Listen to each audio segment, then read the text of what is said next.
You are now listening to Cocktails and Conversations with Javante Wilson and co-host Dennis King. Her hand on her. So literally, I don't care if that's your mom. She's fucking your nigga. I think that's what? Wait! They was going for 30 minutes. That's enough time to bust a nut. Everybody knows. I don't play that shit with whoever I'm with. It was very strategic. I have to give it to the bitch. She was crafty. No, it doesn't. No, it doesn't. No, it doesn't. No, y'all not about to sit here and say that. Y'all are not about to sit here and say that because y'all crazy asses. No. Hey guys, welcome to Cocktails and Conversation. We have a special guest in the building tonight. Or morning, depending on what time you're listening to this. I am your host, Javante Wilson, and our special guest tonight, or this morning, or evening, is Cooper. Hey, what's up? Thank you so much for agreeing to do this. Thank you for having me. Of course. So cool. So I met Cooper sometime last year.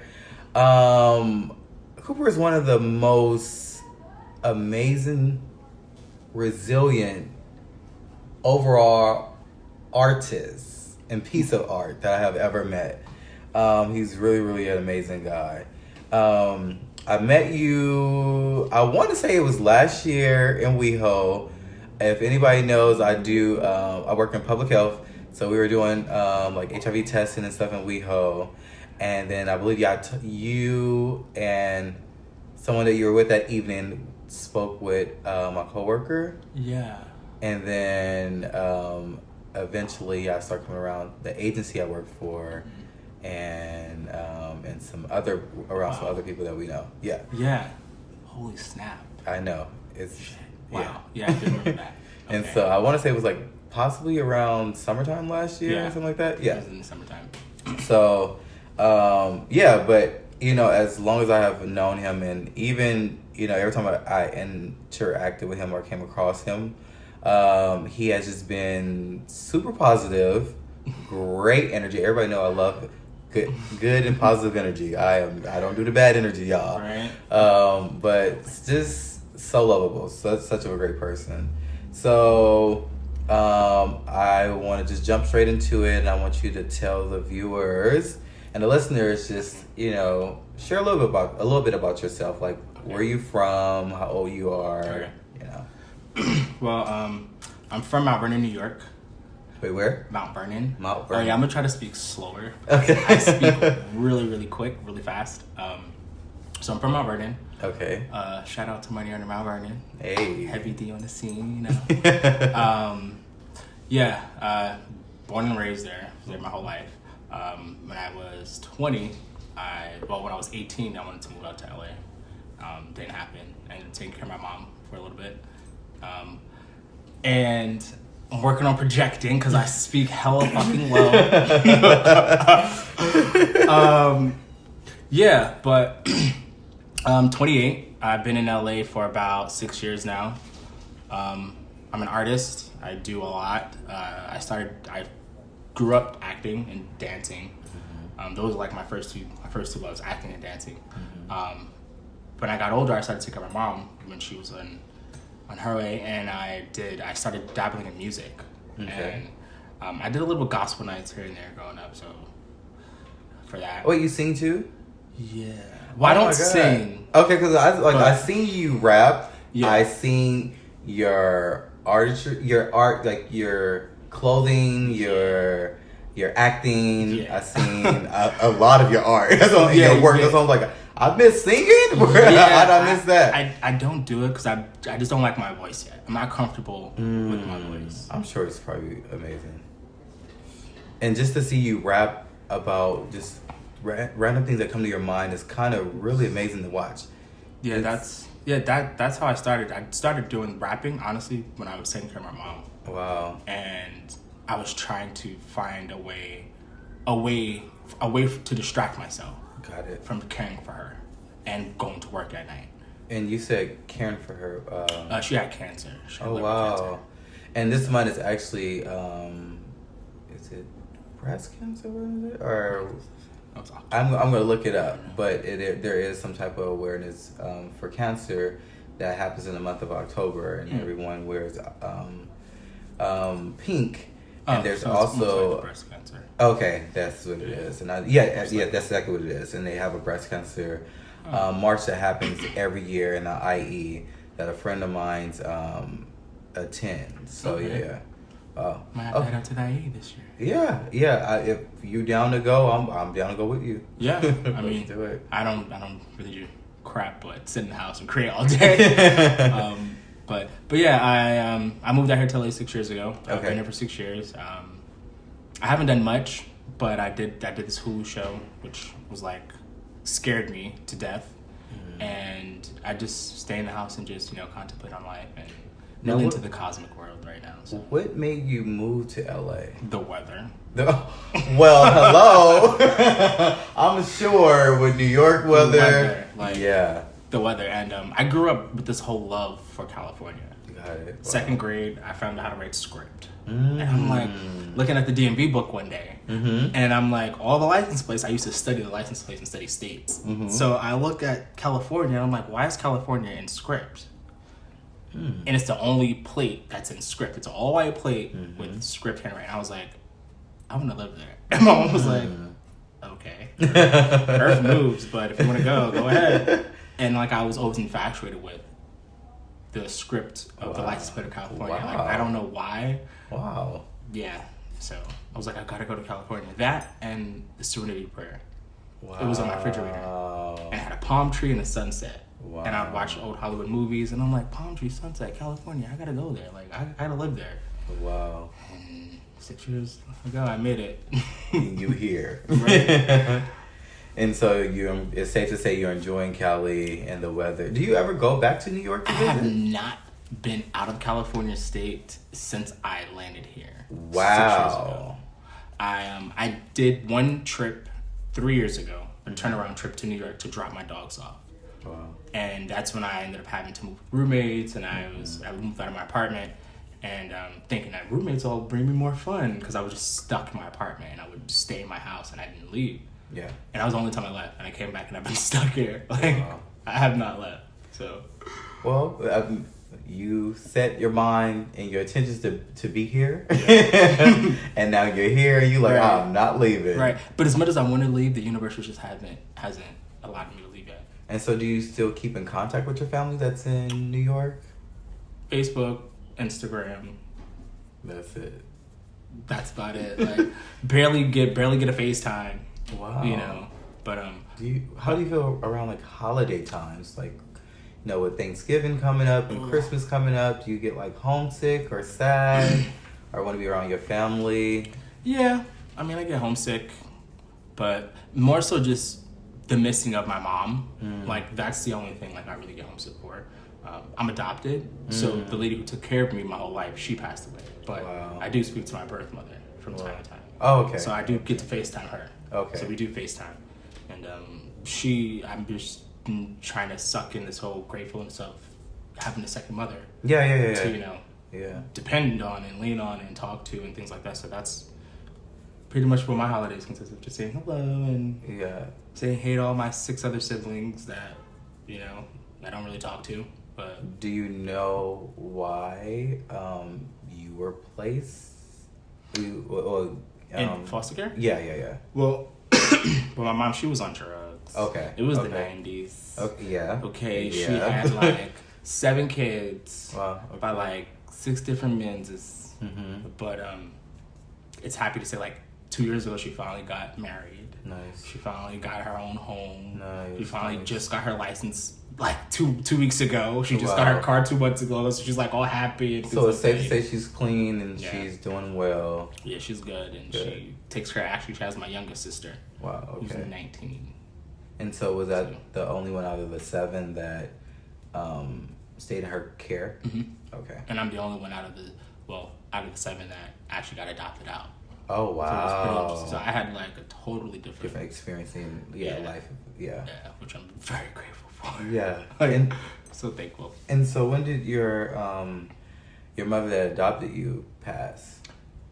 Juneteenth of 2013. Wow. She was the only person. She had the obituary in the newspaper by herself. Wow. On that day, it was like she was front page instead of like bam by herself, like hey, this is me. So it was like, yeah. So since she passed, I just came here, and it's been Yeah. to me ever since. Yeah.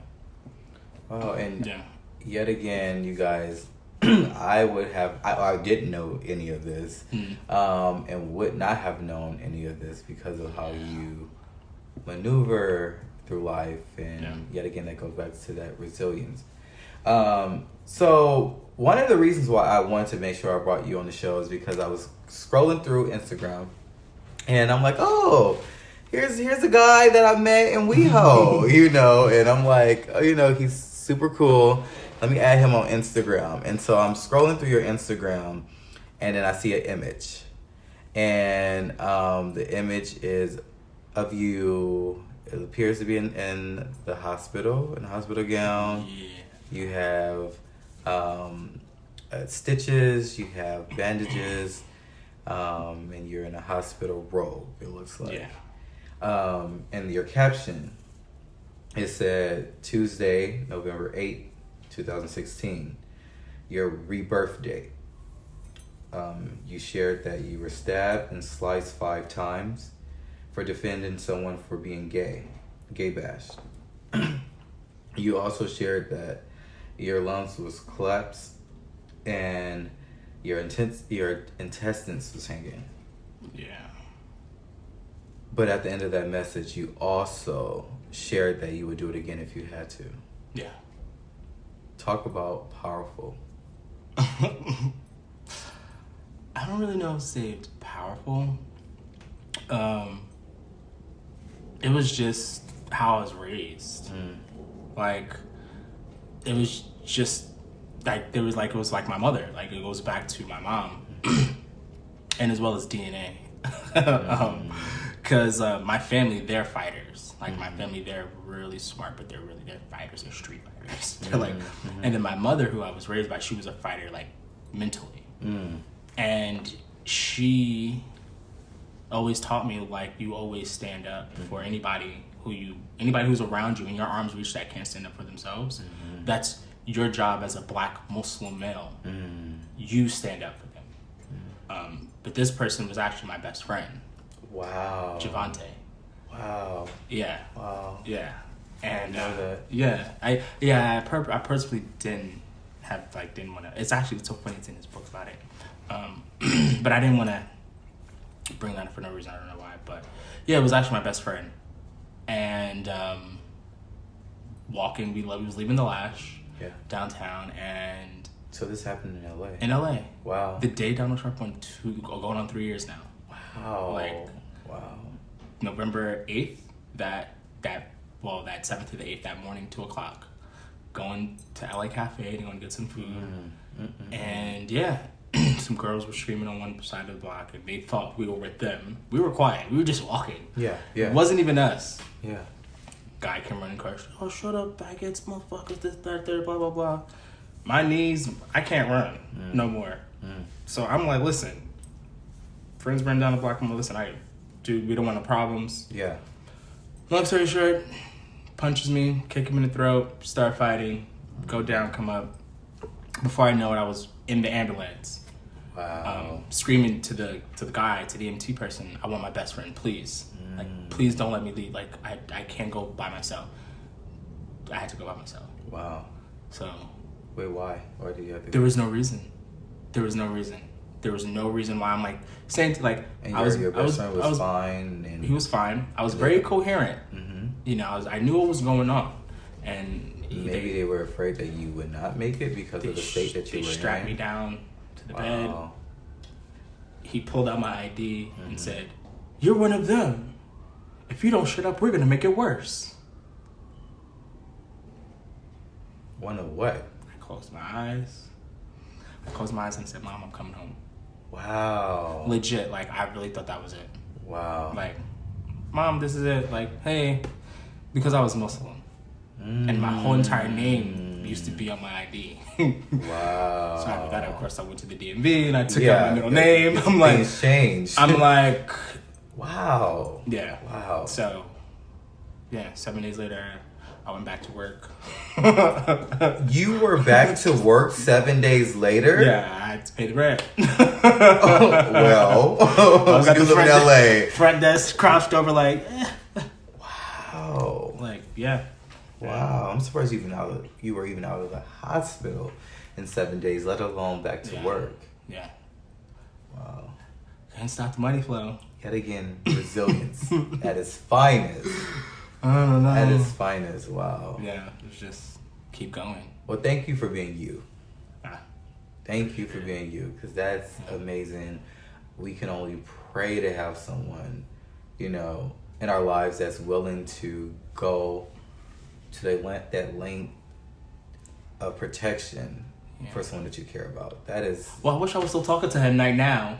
Well... So if you're hearing this, Javante, damn it. And it ain't me, the Javante, it's a whole another one. Okay. But I love you, damn it. Right, y'all will be back fine. Just give it some time. Sometimes best friends and friends go through that. It's like any other relationship. You guys will come back from that. I've never had a problem with my best friend. Wow. Never. I've never had an argument. I don't know how to take an argument with my friend. Like... maybe we need to have another conversation on Cocktails and Conversations about best friends. I mean, any relationship, communication, in my opinion, is so key, and effective communication.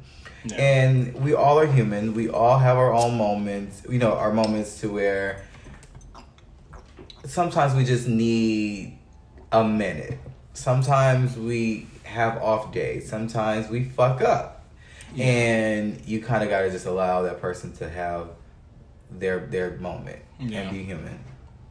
As you will have your moment and be human at one point in time too. Yeah. So, Yeah. Well, let's shift to where you are currently. Because when I did meet you, you were homeless at the time. Yeah. You had a partner at that time. Yeah. And you guys were thugging it out together. Yeah. Like what I like to call it. Right. Because, some people that's listening and some people that don't, I was homeless. So, and the way that I dealt with being homeless, I have been homeless at least twice. And going back to my mom's house, was not an option for me.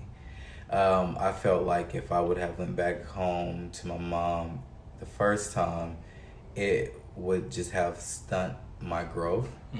And the second time it wasn't an option, nor, my father's house. So I just pushed it through.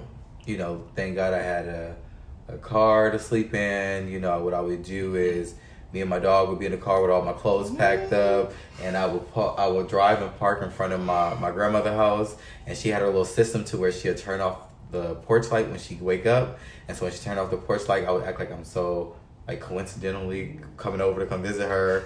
Like, oh, Granny, I'm just gonna hop in the shower while I'm over here. But I have my whole little system and everything. And, a lot of people didn't know, that I was homeless. A lot of family members didn't know. A lot of friends didn't know. And the friends that didn't know, they're like, you can come crash here and there. Or you can stay here and there, whatever. But I never wanted to feel like a burden on people. I never wanted a handout. I never wanted, to feel like I was intruding on anything. So I went about that situation in the way that I did. But I still didn't wear it the way that I feel like you wore it. You would never have known you were homeless, or neither one of you guys. And your energy was always so good and so pleasant, in my opinion. Mm-hmm. I don't know what may have took place or transpired when you guys weren't around me. But every time I have encountered you guys, or at least especially you, I didn't sense any of that, or I didn't know any of that, and of course, eventually it came out and I found out, I'm like, wow, I would not even know. And even after finding out, you guys still never, wore it or let it determine or, shift your energy or this, how you showed up as a person. Well, this is my second time being homeless. I was homeless twice. Okay. When I was first homeless, I was in New York. Okay. Now, when this is 2010, and graduated high school, my mom left the house. She's like, "You want to move to California?" Well, no, you're gonna have to live in New York by yourself first. If you can make it here, you can make it in New York, and I'm not paying your rent. So she moved out of the house. Right. If you can make it in New York, you definitely can make it in LA. That's what I thought. Mm. Because I made it in New York. You know, like she moved out. I'm 19. She bought me my first car. She paid up my rent for 2 months. She said, "There you go." And I'm like, I still have to graduate high school. Okay. Oh, wait, you were in high school? Right. I'm like, this is my last year of high school. Oh. I'm like, okay. all right. So, you know, like, we figured this out. I had a job. I had like 2-3 jobs. You know, Wow. I had a 3-bedroom apartment. I had 2 of my friends come over to live with me. Nobody wanted to pay rent. So I was like, okay. So I paid the rent for a couple months, 6 months, a year goes by. I said, you know what? I'm not doing this anymore. I let the apartment go to shit.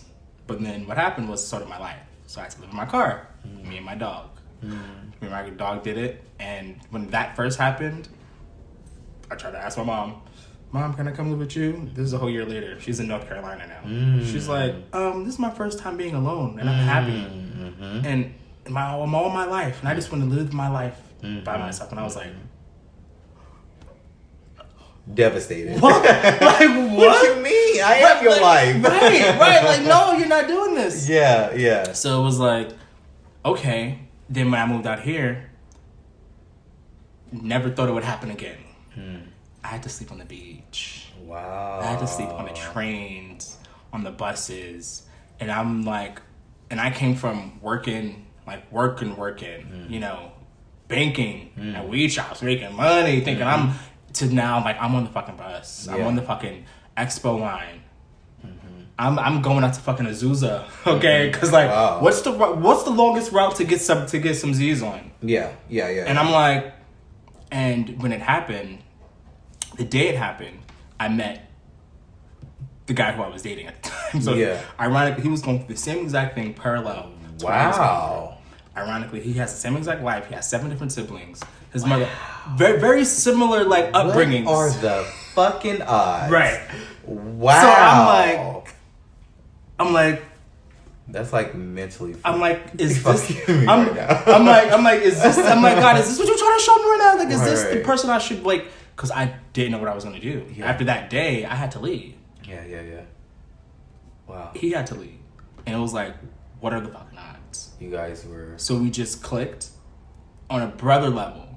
And I'm thinking it's a brother level. I'm thinking, all right, cool. Like, maybe, all right, I got my brother here. My real straight brother here. No, but the next day he was like, so what if I told you I was feeling a little bit more? And I was like, Like, oh, so that's what you into. I swear to God, I was like, Wow. So in that pause. And in that moment, do you feel like, okay, well, shit, maybe we are like really brothers, or do I move forward with something more because we both are in a situation and gay? it was really more so for brothers for me. Okay. But from the other side, it clearly wasn't. It wasn't that, because it was something totally different on their mind. I didn't even know. I was really in denial. I swear to God, I was in denial. I'm like, no, he's straight, you know. And then, Wait, you were in denial that he was gay? yeah, I thought it was Where's straight. your gaydar? Where is it? Locked back in the house. Okay. When I was 8 years old and I couldn't leave the house. Okay. Like, yeah. Like, and I was like, oh shit. I was like, oh, okay. I was like, I guess so. Yeah, we could do this. Let's do it. And yeah, we went from, we had to do it for almost like a week or two. So you guys what? We did this for almost like about a week or two. Okay. Which thank God that wasn't a lot Okay. of weeks, but it was one day too many. Yeah. I mean, like the first time at the beach, like I just cried. I'm sure. But I was so confused. I was like, why are you just so comfortable with over here just going to the beach? Like this is just what you're supposed to do. And I was like, So wait, why? Yeah, why the beach? Was it? because I felt like he was more this is not his first time at the rodeo. So it was more like, oh well, let me just show you the ins and outs. And I was like, Oh, okay. Wait, Paul. So you didn't make the decision to go to No. the beach. It was his idea to let's go to the beach and sleep on the beach. Wow. So I was not with the beach, because for real, the New York and me would have been hopped up on Grinder Jack for real. Like, oh, excuse me, Hey. And I mean, that's how I got my first apartment, was hopping up on Craigslist 6 years ago. And just telling somebody, saying, hey, listen, this is my situation. I'm not looking for anything else, but I really need help right now. No question, and you can decline to answer. With that situation, because I know typically people are like, okay, well, it's cool, you can come here, but you almost like pay your way for being here in sex. Was it that type of situation, or? Not for me. Okay, good. No, one time actually we did do that. Okay.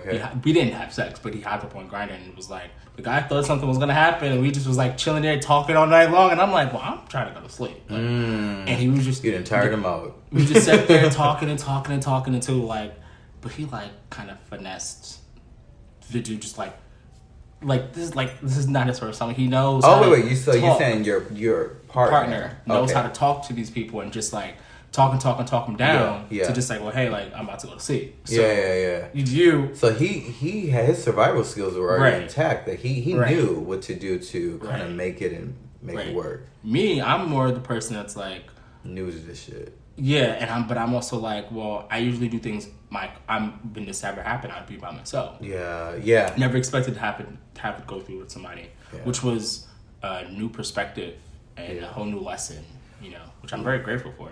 Yeah, I had your own version of Pose. Okay. Like, wow. It was really serious. And then we ended up going to In the Meantime. And In the Meantime, it's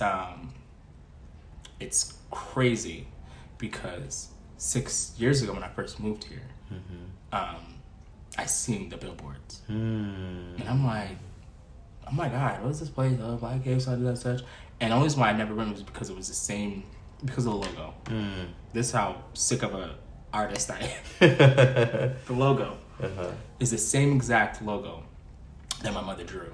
Wow. It didn't have as many sun rays around it. Yeah. It only had 7 sun rays, but it was the same exact logo. Like it's drawn up on the wall, but you can see like same exact logo. Wow. And I was like, wow. What is this sign? Like, what is this? What is going on? And I didn't want to do it. I never went.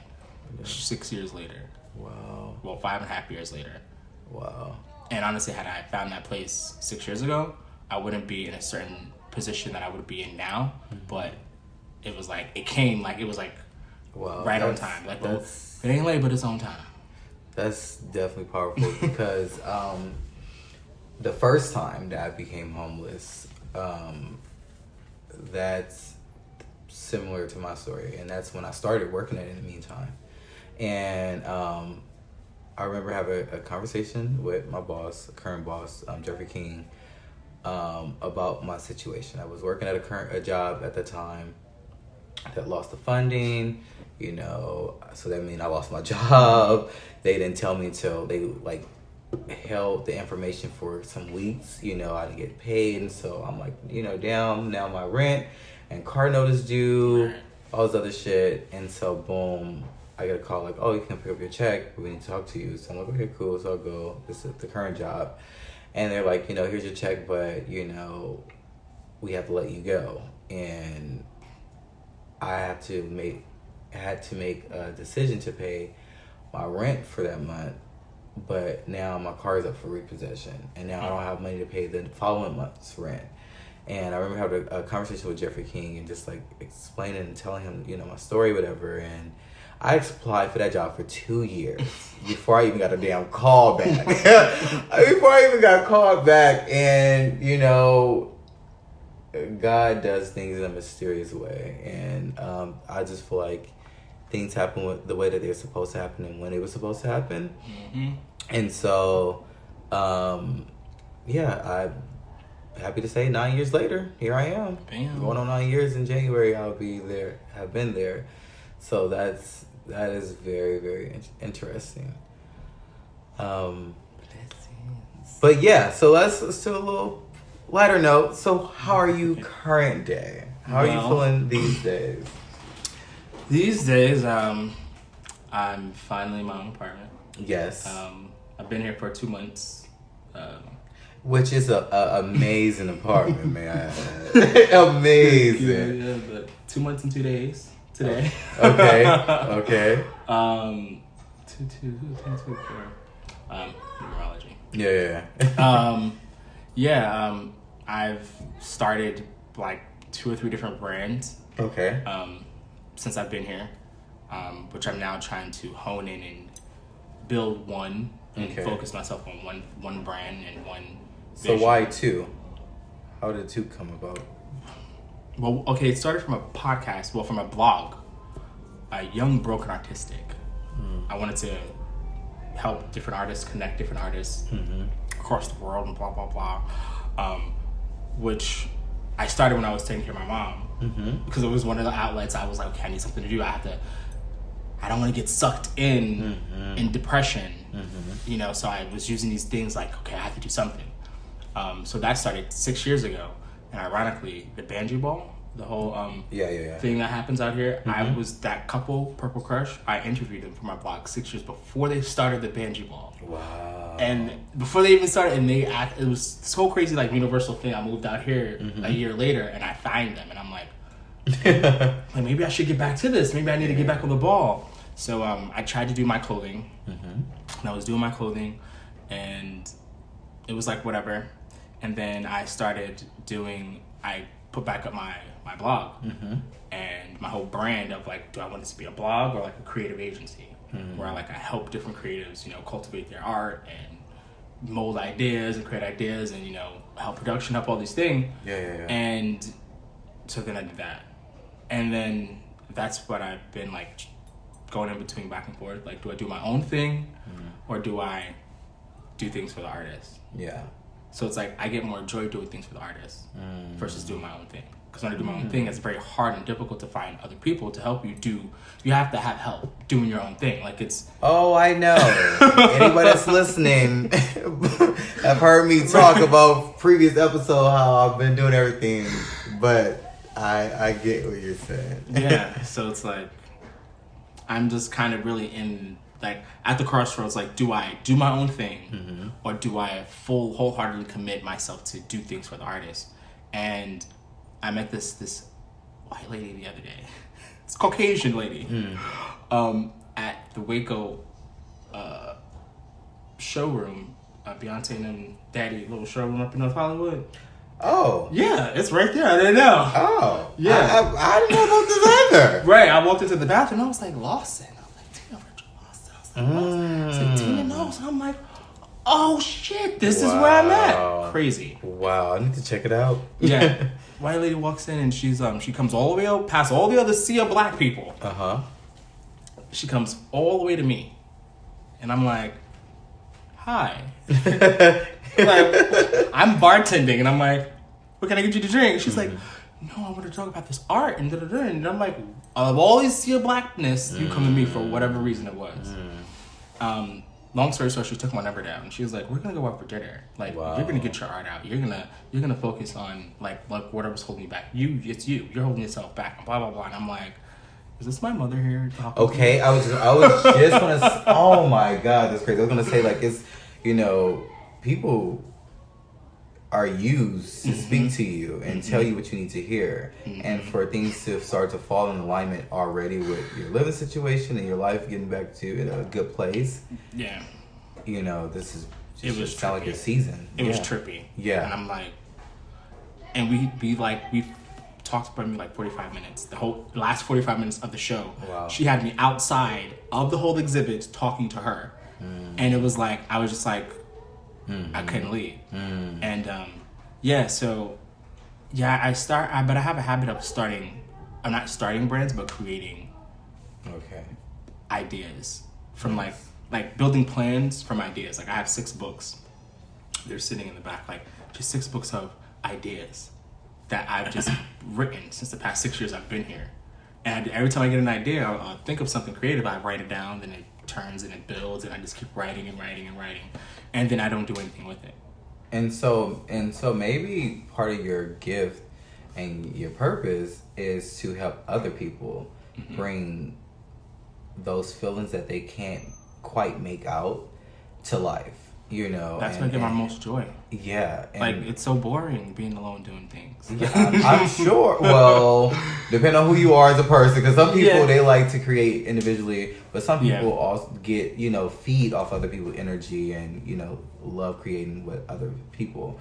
But I mean, I would challenge you to explore helping someone else bring their creativity to life. Yeah. Because I'm sure it can be super helpful for someone that's like trying to figure it out and probably maybe in a place of like, what do I supposed to be doing now? How am I supposed to do this? I know I love doing this, but I don't know how to do it.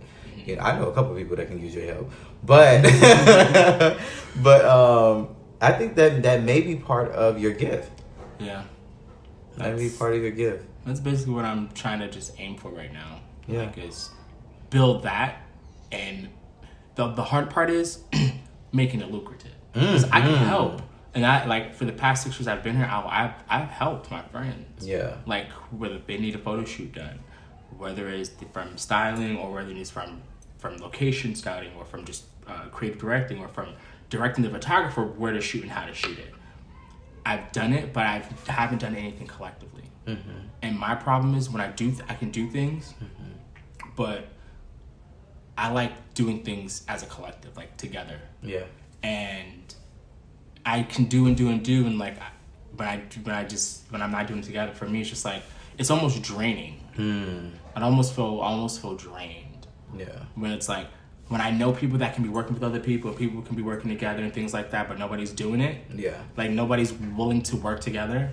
It's like, what the fuck are we all doing this for? Like, what is everybody creative for? Like, why is everybody here and nobody's willing to do anything together? And sometimes that's the challenging part, but that's where you may be the bridge to bridge that gap of, okay, clearly they're connecting to you or you're drawing them to you for a reason. And I think once you get past how you could be more effective of connecting them, that would be the missing piece of the puzzle. Because God, bring it to me. Yeah. Well, for real. I thank you again. Thank you. I can't say thank you enough for sharing your story. I appreciate you. And I feel like you telling your story is more helpful than you know, and it's more impactful than you know. I found out some stuff tonight that I didn't know.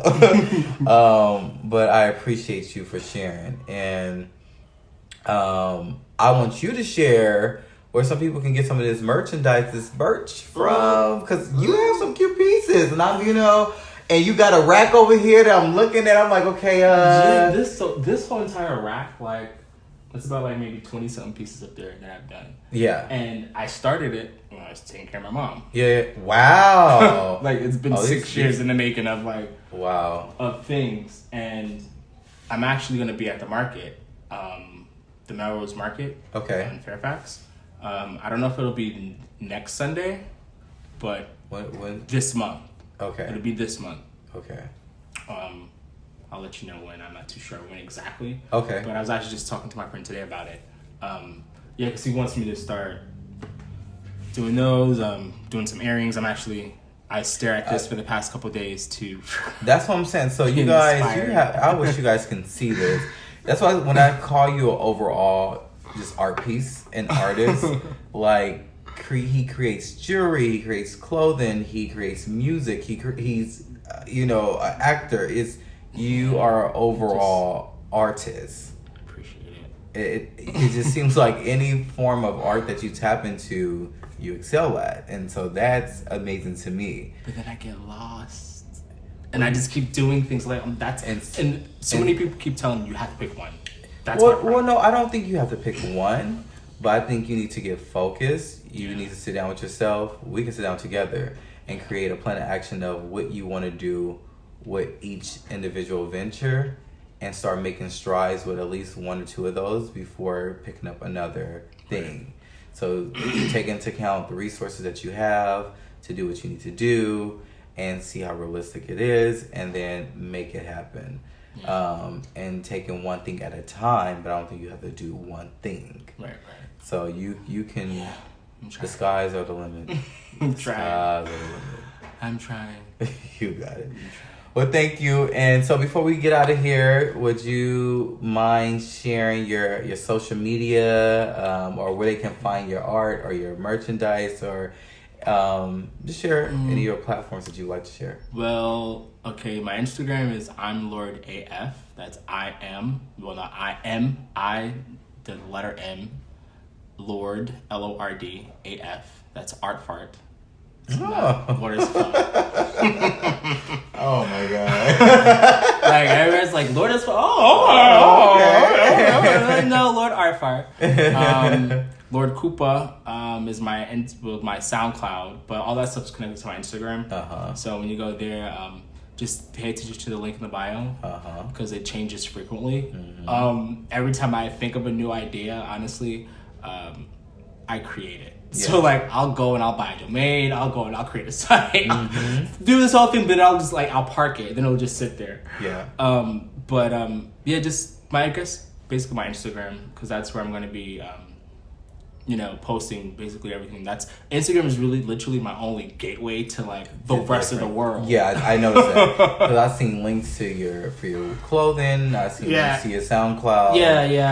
It changes a lot. Like, Cash App has their Cash App Friday, so I'm like, let me change my link to the Cash App. Cash App's trying to give me some money. But yeah, everything just honestly just goes to my Instagram. My podcast is called Urban Contempt, which I would love to have you on. Oh, of course. Like, it's not even a question. And like, even maybe like this space, honestly, I want to have it as a creative space. Nice. Young Black creators. Nice.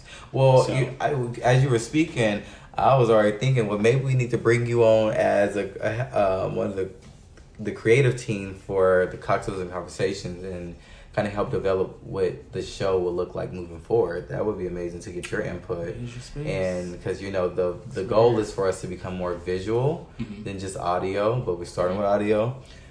So that will be pretty dope. So we will talk about that offline. Definitely. I'm so down. Well, thank you so much again, Cooper, for sharing your story, being so raw, honest, and real. What we love and respect. I hope the cocktail was cute. We had a little escapade. Okay. A little Seagram's escapade. We had some Seagram's watermelon, strawberry, and lemon.